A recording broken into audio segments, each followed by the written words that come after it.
Welcome to those of you joining us today. I'm Sarah Jenke, and I am with the Center for Fire Rescue and EMS Health Research.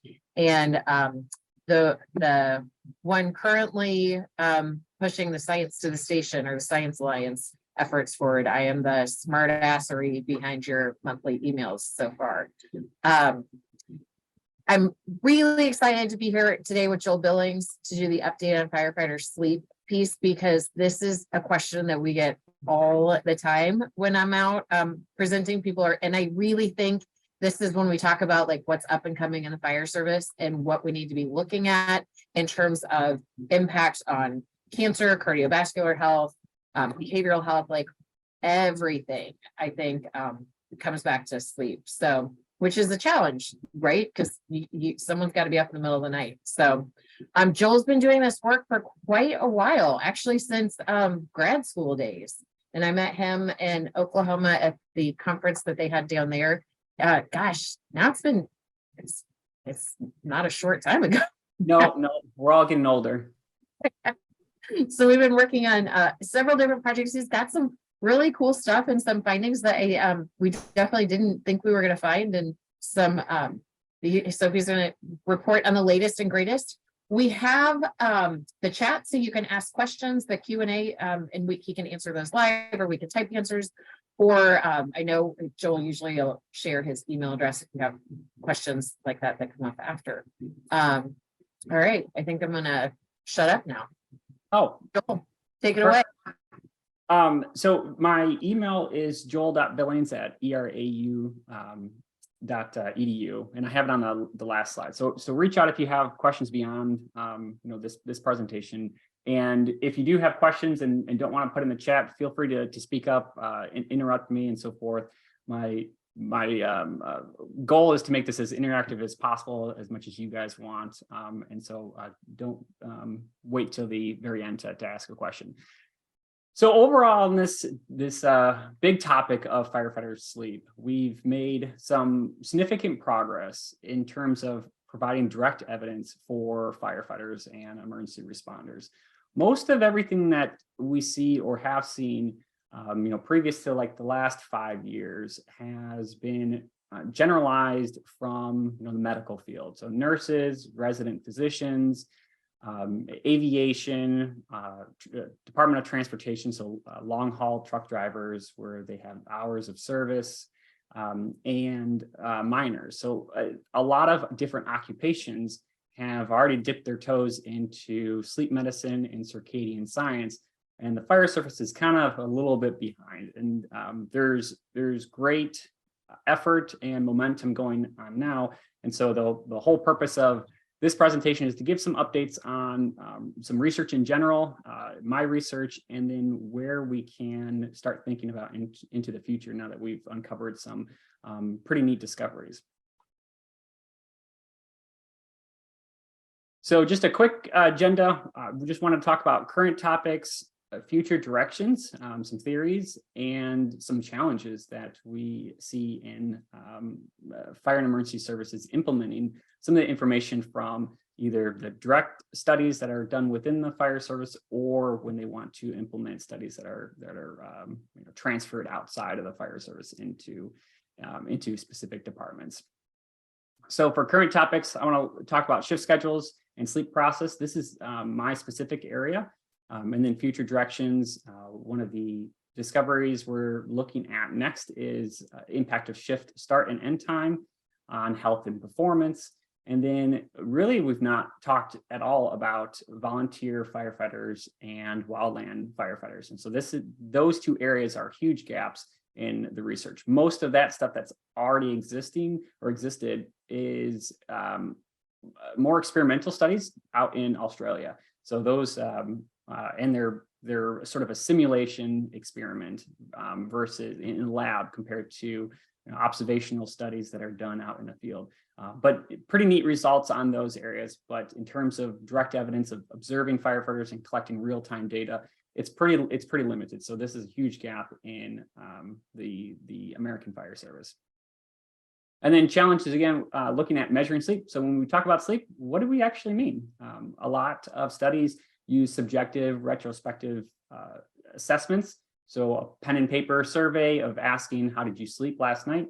And when we really think about that, what do we mean? And how does that subjective response really relate to some of the acute and chronic health variables and outcomes that we're really interested in terms of health and performance, what maybe a fire chief's perspective would want to know of how your sleep impacts on the job responsibilities and your tasks that you're told to do. Then we're going to look at some policy development and implementation. So how are you going to take all this information that's out there and use it for your particular department? So what are the challenges that you've experienced before? Maybe transferring in information from the nursing medical field to the fire service, and there's some gaps in that, versus using direct evidence from the fire service. How you're going to implement that, and then more importantly, how you're going to evaluate that. Where can we make improvements? So the current topics in general, what we see in most of the research, and there's been a couple meta-analysis studies, systematic studies that basically go through all of the research that's out there, and in one report summarizes the main findings and identifies gaps in that particular topic. And so there's really two of them that have been published in journals in regards to firefighter sleep. And the majority of reports indicate that firefighters in general have poor sleep quality and insufficient sleep duration. And so those two things are quite different. Sleep duration, that kind of makes sense of, how many hours you're getting in a night. And then sleep quality is the quality. There's really two definitions. One is the subjective response of how you feel basically when you wake up. And you try to infer that feeling to how you slept last night. So if you wake up crappy, you're thinking you probably slept crappy. Compared to maybe polysomnography. And so that's a sleep study where they look at how you're progressing through different stages of REM and non-REM sleep. And so most of the research does not look at polysomnography in the fire service. They use retrospective, subjective surveys to look at your perception of your prior night's sleep. But what does all this mean? And it's not a simple picture here that I found online of someone that's too sleepy that they're it looks like intentionally pouring coffee not in a cup. But more importantly, related to the image on the right, where when you don't have sufficient sleep, those feelings that you're going to display and your behavior that you're going to conduct yourself is maybe sometimes equivalent to alcohol intoxication. And there's two classic examples that I always kind of mention in my presentations of progressing through 17 hours to 24 hours of wakefulness, right? Not having any sleep. Your equivalent blood alcohol content would be 0.5 to 0.1. And so obviously at 0.1, blood alcohol content level, it's illegal in most states, and so you're equivalent to legally intoxicated, which is not good if we consider the fine details and emergency response that firefighters and EMS technicians perform. So I mentioned earlier that a lot of the research extends beyond the fire service. And in fact, it's mostly conducted outside of the fire service. But we see in general that there are a lot of bidirectional relationships when we think of sleep. And that's why it's so important. But unfortunately, sleep is probably the first thing that's sacrificed if there's any type of work situation, or we think of maybe social jet lag. And that's the difference between weekday and weekend sleep, right? Where on the weekend, you're able, or you're wanting to get things done, and so you're going to sleep in or go to bed later. You're shifting your sleep pattern, and so that sacrifice adds up. It can be acutely, and over time, that chronic effects we could see maybe in some physical health. So obesity, for example, is one that is bidirectional, right? Lack of sleep can cause obesity via hormonal imbalances. And obesity can further perpetuate insufficient sleep and poor sleep quality.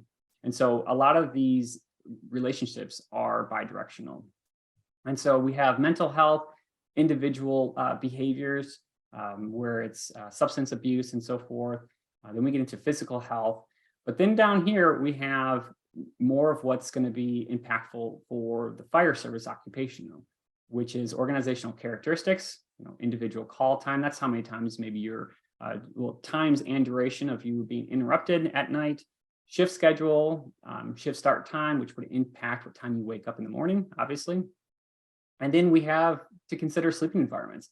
Not everybody is going to enjoy that same mattress that someone else has been sleeping on for 30 years. And if a department doesn't have a policy that they rotate mattresses, flip them, and so forth, your sleeping environment could negatively impact your overall sleep, which would impact then physical performance and cognitive performance. And these two are really more acute performance that we would see the next day afternoon. And I'll show some preliminary results of research that we're conducting on those two areas.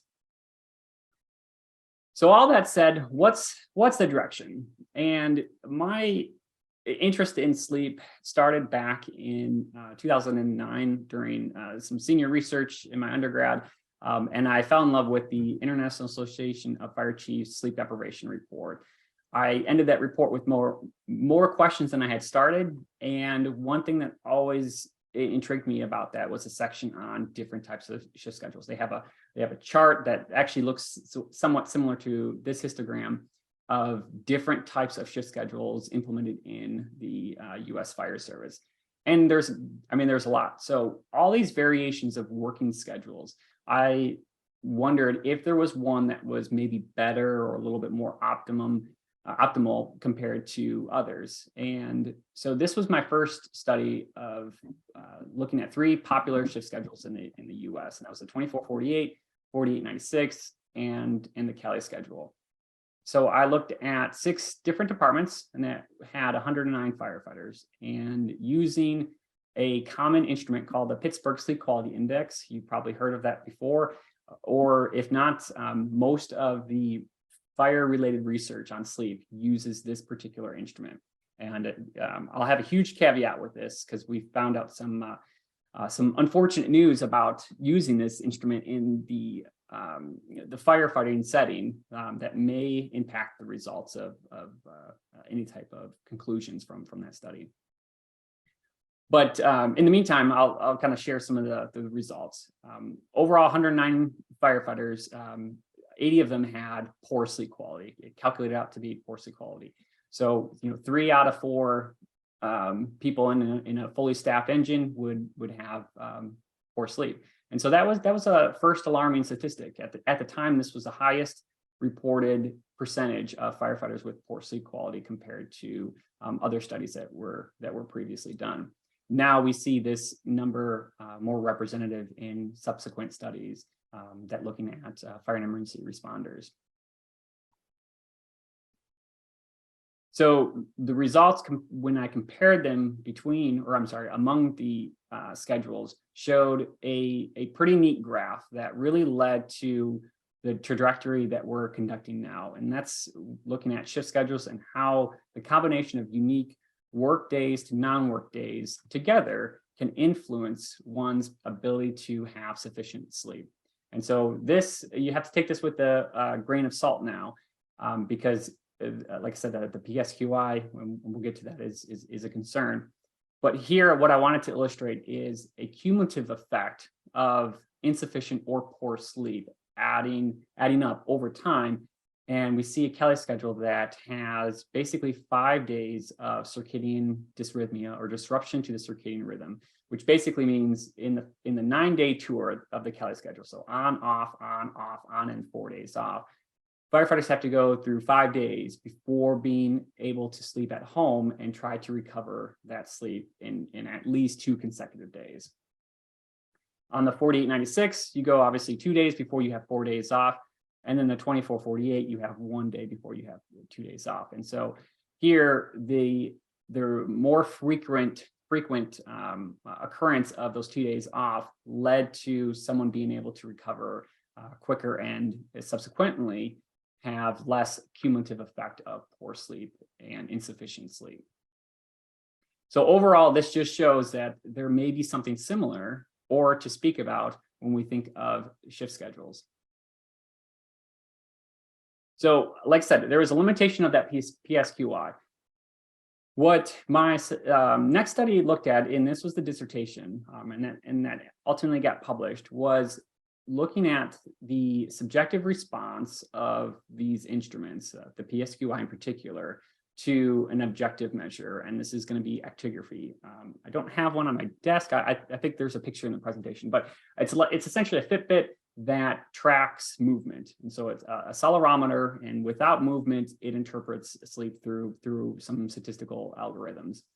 But essentially, when we compare the two, so firefighters took a survey, and then they also wore the watch, we found that firefighters in general overestimated their subjective response compared to what was actually recorded on the watch, basically.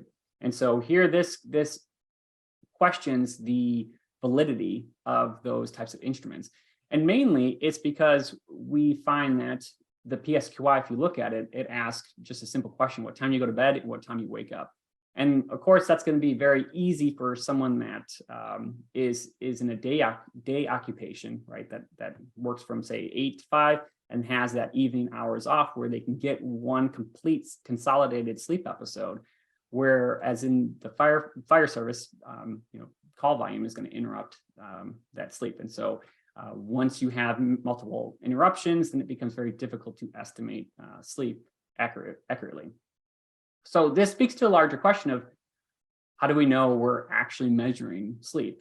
And so that's where this piece came in. Is now that we have a way to accurately measure sleep, or more accurately measure sleep, compared to the clinical measurement or gold standard of polysomnography.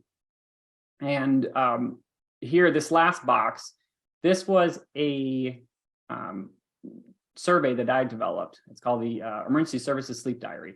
Essentially, instead of looking at a 30-day period and you try to guess how much sleep you've had in the past 30 days, if you complete this survey daily throughout your tour, so 3 days on the 24-48 or 6 days on the 48-96, you can more accurately represent your sleep by looking at it daily. It's a basically just a daily journal to report your sleep patterns and habits. And this leads to better results, which better results can lead to, once we start to connect with acute health outcomes and performance outcomes, we'll have a better measurement or association to look at those relationships, excuse me. Oh, here, okay, so here we go. This is the watch that firefighters wore. It's pretty inexpensive. It's non-intrusive, just wear it on your wrist. So this first image is a firefighter on one of their days off. And so this is like the best example that you have. And it's representative of someone with a day occupation, right? They go to bed maybe at 10 and they wake up at 6 o'clock. So you have a complete consolidated 8-hour time. So this would be like ideal. Now, when you get on shift, you see that there's some sleep. You have a call here. This is what the blue is, interruption or movement. They come back, go to sleep, have another call, movement interruption, and then they sleep again. So if they were to take the PSQI, they would note 12 and then just shortly after 6. So, 6 and a little bit hours. Well, they would automatically include these just because it's a habitual over the last 30 days. It's very difficult to, track how much sleep you had. But if we ask these questions that morning, the next morning, they're more able to accurately recall how much sleep that they got. And that's what the previous slide showed. And so here we're one step closer to better measuring sleep.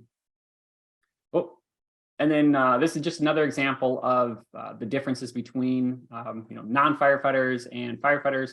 Here, there oftentimes I'll hear, once you get up at a certain point, it's very difficult to go back to sleep. And so this was the example from someone that got up, couldn't go back to sleep after call, and so they just stayed up at the station. Worst case scenario, this was the worst that I saw in the study. all the firefighters was that they slept for basically 12 hours on their first day off, ending a tour. And so that's that consequence where we see a combination of either truncated sleep or fragmented sleep up here. Overall, you're going to have to catch up somehow on some sleep. So looking at those two ways to measure sleep, what I did next was took the objective measure and started looking at daily patterns of sleep tied to their shift schedule. So this study was published earlier this year, and I believe Sarah posted it and made a announcement on that. But this just shows for the 2448, excuse me, that firefighters have sleep patterns, right? And I have a next slide of the 4896, same way that they'll have a sleep pattern. And it really ties into what time they wake up in the morning. So that's what that sleep offset is, the triangle down here at the bottom. So it's a little bit difficult to read, but I'll walk you through. First, these red squares up here indicate that in general, regardless of the day, firefighters typically went to bed at the same time. What changed and why we see this blue bar, the middle bar in each one, and that's the mean hours per day, is that we see a relationship here. And that's related to similarly to the time that they woke up in the morning. So looking at the data and what time they started shift at 7 a.m., we can clearly see a relationship start to form, that they woke up at 6 o'clock to be at work at 7 and so forth. Here was 5.84 hours. And then when they were at home that first day, they got 7.5. And then the night prior to starting a new tour, they actually had their least amount of sleep. Again, sleep, going to bed, same time was consistent. So the only thing that was different is that they woke up early to go to work. So going to work they woke up at 5:38 in the morning, prepare, take a shower, commute, and typically they got there a little early to relieve the shift. But once they're at work that first night, they wake up early again to prepare trucks and so forth, and then are relieved by the next shift. And so we see that similar to weekends and so forth, that when you work the next day, you're going to wake up earlier. The 4896 had the same relationship. It's again a little bit complicated, so I'll walk you through. Here, the red squares just indicate that sleep in bedtime was pretty consistent throughout all 6 days. The relationship with the blue line, the middle blue line, is the mean sleep, is very similar to sleep offset, so what time they woke up. And again, we see the least amount of sleep was the night prior to starting a new shift. So they woke up again at 5:30, in this case 5:32, to take a shower, commute, and so forth, and then they're at the station. Now, what's different about this one from the 2448 is we see that there's an increase in sleep that first night at work, which was quite interesting and not what I had initially thought. It turns out and it makes sense. It's not surprising. When you're at the station, you don't need to commute again. You're already there. So firefighters basically just reallocated that time that they would normally wake up from 5:32 to sleep opportunities. So they didn't have to wake up early and they didn't have to commute. And in fact, on this particular morning, or the mornings of shift, they would wake up and work out, clean trucks, and then take showers and eat. So they rearranged non-priority tasks, or they rearranged tasks that would normally truncate sleep on this first night to later in the morning, which allowed them to get some more sleep. But that second night, right before going home, again, they woke up early to clean trucks and then leave. And then here we see how they slept at home.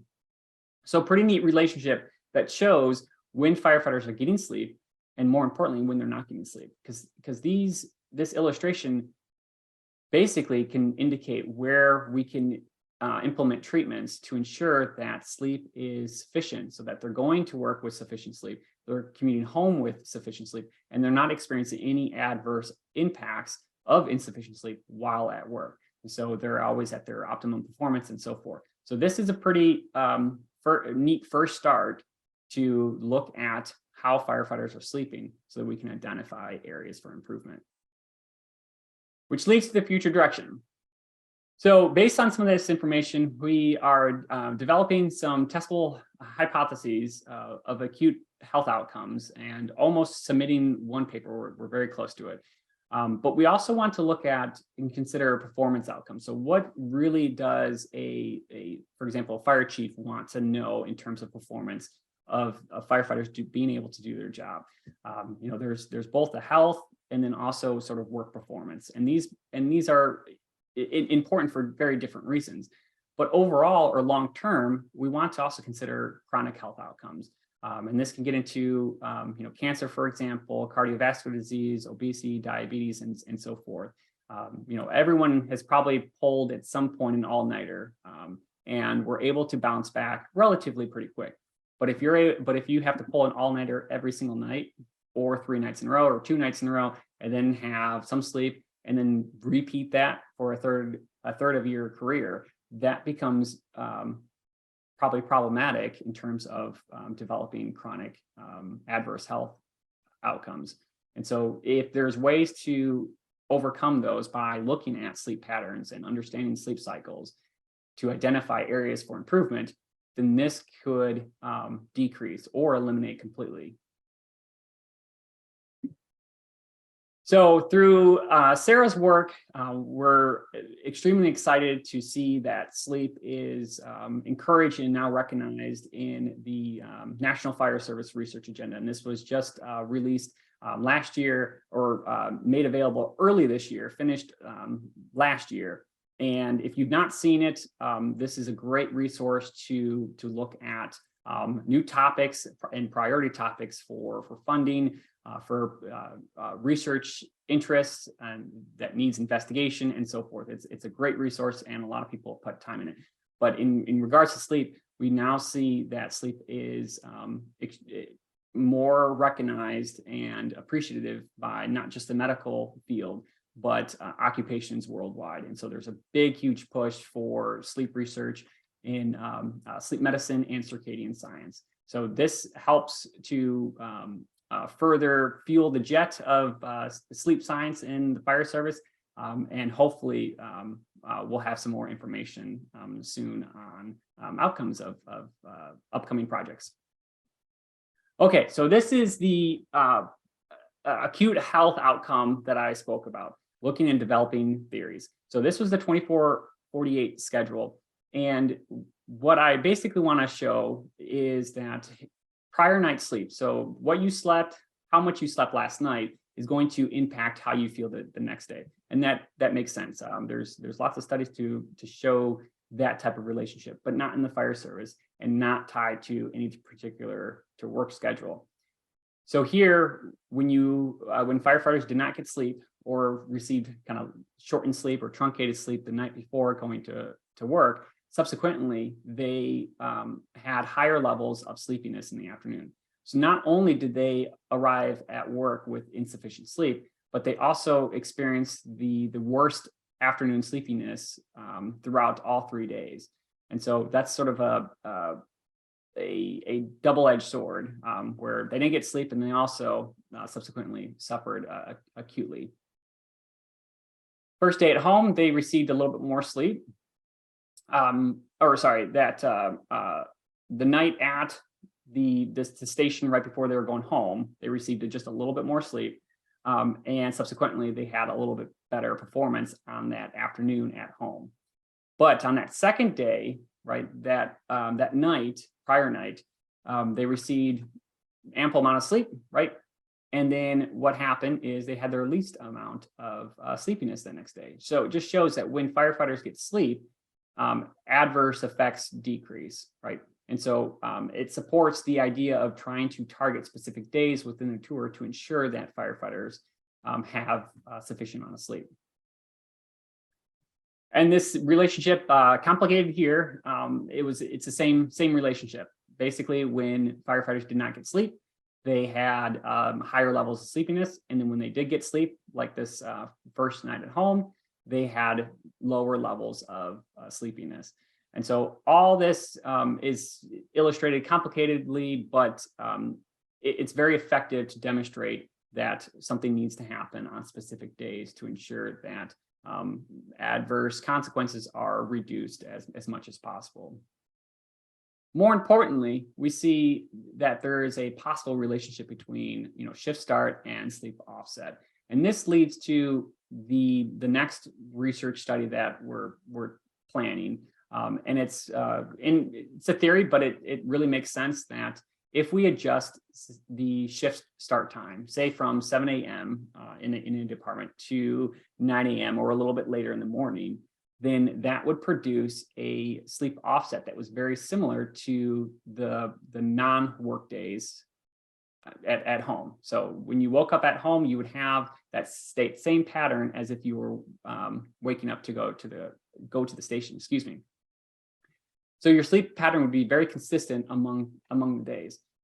And so maybe it would show as a relationship of something like this, where, yeah, maybe you have a little bit more sleep at home because you're not interrupted by calls. And so obviously that's going to decrease your sleep.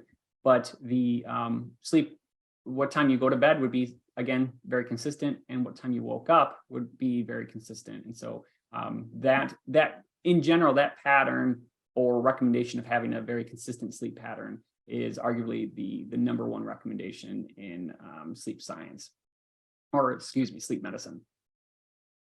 And so here is one way that we can, by understanding how firefighters sleep throughout different shift schedules, can identify ways to intervene. Now, one good question would be the Cali schedule, and that's one that I've not had the opportunity to look at objectively yet. Subjectively, during the master's thesis, I was able to document that case. But we'd be able to see, going on, off, for that 5-day stretch. Would be interesting to see how that sleep pattern changes, or it would be before and then after we would do a shift start and end time change. Okay, so the next area again was volunteers and wildland firefighters. Most studies are absent in this area of either volunteer or wildland firefighters, and it can be a little bit difficult to study this population, and that's probably why in Australia they focused more on lab experiments, simulations, and so forth, where they brought people into a controlled environment and they would simulate a fire experience or a wildland fire experience, to try to show some results on adjusting schedules and so forth. I think it's a good start, but we're at a point where we probably need to get direct evidence on observational studies of volunteer and wildland firefighters actively performing their job. And it's difficult because they're balancing work, life, and the fire service. So obviously, volunteer would be a second job compared to their money-making job, and family would be mixed in the middle of that. So the results have huge implication on their work relationship, definitely family relationship, and between home and at the volunteer department, whether or not they actually have to staff the volunteer department or they're just on call. And then wildland firefighters often receive bouts of consolidated shifts of long hours. So how do we go to modify a work scheduling system for wildland firefighters? And is that even possible? Again, trying to understand how they sleep to begin with can help lead to making recommendations or soft recommendations and testing that. And each of these have, and even career departments have very different sleeping locations, especially if there's members that rotate stations quite frequently. So they may become used to sleeping in one location and then switching to a different station and having an entire different physical feel, but also subculture of that particular station. And so that can change how someone sleeps. Where if we think about stress, anxiety, and rumination, those are all plausible in this case. Okay, so challenge in sleep. As we wrap up here, I wanted to just quickly highlight some of the challenges that we've are noticing, and maybe areas that we can overcome those. And this, when I downloaded this template on Microsoft PowerPoint, this slide was embedded in the template, and I thought it was an interesting slide. And I guess it's a quote from Walt Disney: "The way to get started is to quit talking and begin doing." And I think this is easier said than done, because sleep and shift schedules they're very tricky. Every department has unique circumstances and unique characteristics. Even within a department, you can have the very busy stations, and the retirement or vacation stations, and so one schedule may work for one station or a crew, and it may not work for others. Or maybe there's a way to split a scheduling system and so forth. So it's yes, we want to get going, but we want to do it in a correct and thoughtful process. So one of the challenges was measuring sleep. As I showed, some of the quick ways to do it is a pen and paper. Oftentimes, as I showed here, that the PSQI is the most widely used for firefighter sleep. And the new data that I published was quite alarming, that it may not be the most valid instrument. So accuracy is a question. When we're looking at sleep, we want to make sure that we're measuring sleep as best as possible, so that we can make those comparative relationships accurately. And that's going to be the difference between subjective and objective. Efficiency. Eventually, it would be my hope that departments take this initiative on themselves and implement tools that are freely available to understand sleep within their department and identify ways with guidance, to overcome those deficiencies. And so, there's the department level, firefighter level, and then us as investigators, different ways to look at efficiency. A fire department may not be able to buy, actigraphy devices, but they surely can look at and use the emergency services sleep diary. It's a pen and paper that asks them each night on how much sleep that they got, through a calculation that then they can chart and start to look at, okay, what are our members receiving, and look at maybe different stations to see, okay, well, maybe we need to come up with something different, and redraw districts or so forth, right? Having that data available allows you to identify trends, which then you can make improvements. And when we also look at sleep, we don't just look at just one number of sleep, which is often reported in the majority of literature. Here we know that there's differences between home, work, and then we can also consider the overall tour. But there are differences within each of these categories. So home, for example, that first night at home, firefighters had their most amount of sleep. So I think 7.4 hours. But also in the category of home, that night right before going to work, they had their least amount of sleep. So that has both the greatest and least in that one category. And so if we average that to have one specific one number, sure, it might look good, but that variance within that category is huge. And so that's not necessarily representative of what we mean by home. And maybe we can look at commute versus non-commute days as a way to sort of fix that illustration or method to look at the data, excuse me. So dissemination, policy development, and implementing policies. So the idea is to get this information translated and in the hands of decision makers. And decision makers are not just fire administrators. They're the firefighters, fire captains, in charge of a particular station and so forth. Every level has responsibilities for decisions, from the very bottom, the individual, whether or not they're consuming caffeine, whether or not they're prioritizing sleep and so forth. So there's decisions at various levels. One way to help bring this information to the audience, the target audience, is outlets like this one right here, Science to the Station. So Science Alliance, great initiative that helps bring this information to the people that are in need of it. And we want to make it practical for different perspectives, right? I said fire chiefs have a very specific focus on what's best for the firefighters' health and delivery of service. Firefighters, they have a different perspective. And then the community may have an entirely different perspective amongst the other two. And so all these different perspectives need to be taken into account when we're thinking about implementing a policy and adjusting schedules and so forth, or prioritizing sleep and how we're going to do that. Lastly is, and a lot of departments do implement trials, especially when they're going to different types of shift schedules. But the important part here is evaluation, right? Once we implement something, come back at a specific time point and evaluate the progress.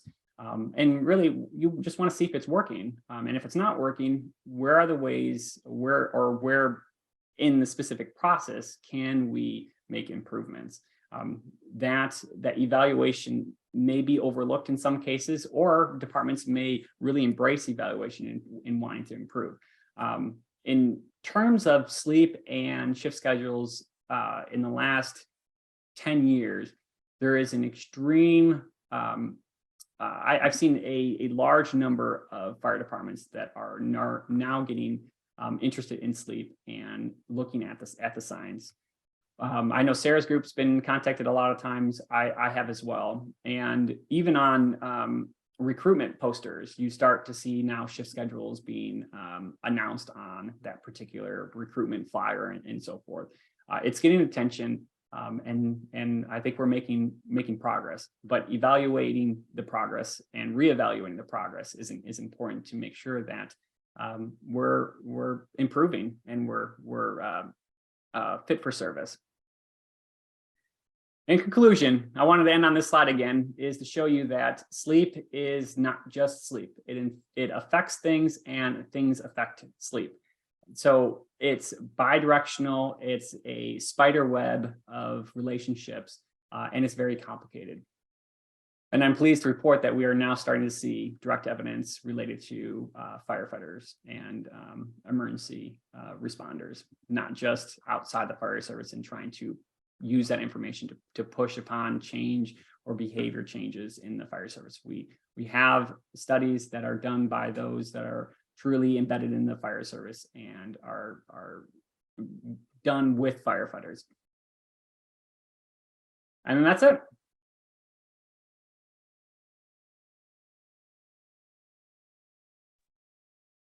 I would say that's a lot. Thanks, Joel. That was a great overview. I'm going to give people a second. I think the way we have this set up, other people can't talk, but you can definitely type in questions. So give me your go-to when someone says we're thinking about changing shift start times. What should we measure? What you want to measure? Well, so again, you can look at performance, and that's a hot word of performance. What do we really mean by performance? And so looking at some type of acute health outcome is, I would think, the first step to show that there's health, because once you get health in there, then that starts to push the wheel. So sleepiness, stress, anxiety, fatigue, daily fatigue, those things I think would be very good acute measures of health. Awesome. It was interesting. I had one department call and they were asking, and they said, we would just come up with something stupid like, do you like the shift? And I was like, actually, I think that is an important thing to measure. I mean, a lot of the things that we know about what people think about or shifts, I mean, it is important if people like it or not. If everyone hates it, that's sure. Yep. Different things. So yeah. I said, no, actually, this is a great question. So definitely ask that. Although I would add some other ones. I think more than anything, more than any other topic, this is one where like all the things that I thought I knew, and then we started collecting data. Like I think one of the stupidest things we did, hindsight being 2020, was when we collected just what was the shift schedule for a department. Then we had like LA County in that one, and like experience of a shift schedule at some stations at LA County is very different than if you're at one of the busier houses. To know, are any departments currently considering other shift styles? She initially said gifts, which is better than I usually say shit. And so I have to concentrate very hard to say shift. Do you want to take that one? Yeah, sure. I come with that, or I've experienced that problem a lot too. When typing, you don't want to forget that F. And so I've had to mark in the word that, it is underline that word so I don't accidentally publish that somewhere. But considering different types of shift styles, there's obviously, as you know, there's lots out there. When we presented in Florida, there was a department that was considering doing a split shift system where the busy stations worked maybe a 24/48, and then the slower stations worked a 48/96. And so since if you organize it right, you can still have the same work period. It's just now there's a difference, but it brings in the question of what do firefighters want, and is that something that they want as well? And that's a very valid point too, because there are benefits beyond sleep that and I don't look at any of those when considering shift schedule. So sleep is probably the I'd say not the least, but it's now becoming recognized, and people are still considering that as a factor. But there's a lot of other variables when considering different types of shifts. Yeah, that's a good one. I have the things that the shifts I've heard that people are starting the reverse. People are really interested in that, the switching about 7 p.m. instead of 7. Yeah. And then changing based on your work, actually, but changing the start times. A lot of departments are considering going a little bit later. Yeah, with the evening shifts, I think in the and we've not gone into too much of that research yet. That's that next study. In evening shifts, I think in the sleep medicine field, there's support for it. But if we look at the busy times in the fire service, when you're at hour 23, you're approaching the most busy time in terms of call volume. And so is that best to be at hour 23 and then having that massive workload? Or do you want to end at 23 in the morning where it's maybe less busy and so forth? That's a good question. Yeah, because at that point, if you didn't get any sleep, then you're thinking about, well, okay, is my performance equivalent to that blood alcohol concentration and so forth? And if you're drunk on shift, just kidding. Yeah, well, hey, there is you kid, but there was a study that I saw that they included as a variable, and I contacted the author. I was like, wait, what? And it was I think it was in England or something like that, but that department allowed low alcohol content beer to be consumed on shift. And so, but that I was taken by, I was like, wait, what? Yeah, no, you would think that would be a no-go zone, but not everywhere. Yeah. Susie also has a great question about who can advocate for this. Who do you usually hear these questions coming from? You mean questions about different shifts and so forth? Yeah. Well, I hear it from members in the service. Yeah. And so advocating for information or research for, I think everyone has a responsibility to advocate, because everyone is directly and indirectly affected by those who experience good sleep and poor sleep. Yeah. No, that's true. Some of the spots some of the departments I've talked to that I think have had interesting approaches, often it's actually the firefighters who start talking about it and then start collecting all the information and pulling the research that's out there. And then take that. A couple of them, I've had calls where it's gotten to the point where the entire department's considering it, but often it's not, you would think it would be, no one wants to do it. Like anytime I bring this up in a room full of people and I'm like, all right, who's interested? Whose department would be on board with this? I get like 1 or 2 people raising their hands. And to be fair, like we shouldn't advocate for them to change them until we have the data that shows if it's better or not. Yes. But because I think it brings up, like there was someone said that they had one of the issues with a reverse shift that I'd never even thought about was that everyone, when they got off at 6, would go out to the bars to drink afterwards. And I'm like, well, I'd not thought of that. I mean, I don't know. That's a question. So would you see higher alcohol use? I did throw out that it'd be hard to see higher alcohol use than what we already see in survey. That's a good question. No, But if any group's up for it, it's a fire service. Yeah, I'm all for understanding. I mean, that's why I took that step back. So the master's thesis looked at just in general, shift schedules and sleep quality. And I was like, well, what is a shift schedule? And then more importantly, what is sleep? And so then we look back at, okay, sleep process. And that's where those fine details of, each day is actually different. And total sleep time was just one, what we call sleep parameter. There's lots of other sleep parameters like sleep efficiency. So how much you're sleeping at night when you're trying to sleep. Fragmentation score of how much movement you're getting. So as a way to proxy for sleep quality. There's total time in bed and all those different sleep patterns. And sleep latency is another one, how long it takes you to fall asleep. The first time or right after a call. And that could change. It could be 5 minutes the first time or 2 hours after a call. And depending on the call, it could be different. So understanding at the most basic level of sleep, then we could take that next step on that foundation to understand the problem before we start to implement or develop treatments.